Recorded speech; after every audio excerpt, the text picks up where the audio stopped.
Hey friends, welcome back to Hot Topics in the News. I'm John. And I'm Garrett. Today we are talking about the Olympic Games, but the very special Paralympic Games. They happen 2 weeks after the regular Olympic Games in the same city where the Olympic Games happen. In this year, Paris is hosting the 2024 Olympic Games. But tell me a little bit more about these very important Paralympic Games. Yeah, they're very special because they allow people who ordinarily would not be able to compete to have competitions of their own.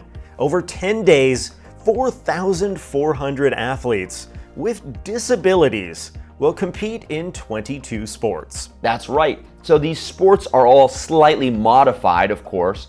Para-athletics, para-swimming, and the very famous wheelchair basketball. Now, it's already hard for me to play regular basketball. I don't have the coordination. But if you can imagine moving yourself quickly in a wheelchair, shooting, positioning, these guys are incredible athletes and their technique is amazing. Yeah, I used to know someone who was, well, an athlete who would compete at competitions like this. Of course, he was an athlete, so he was very muscular.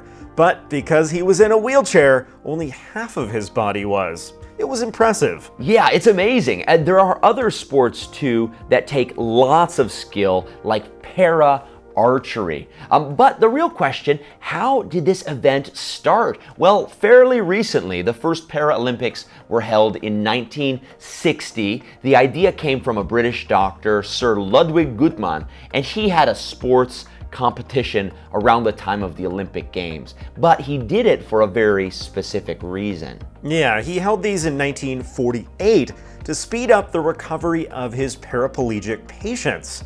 Now today, the Paralympics are held about 2 weeks after the Olympics and held in that same city in Paris. So if you get the chance to travel in Paris, you have an extra few weeks afterwards. Check out the amazing athletes of the Paralympics. This is Hot Topics in the News. I'm John. I'm Garrett. We'll see you next time.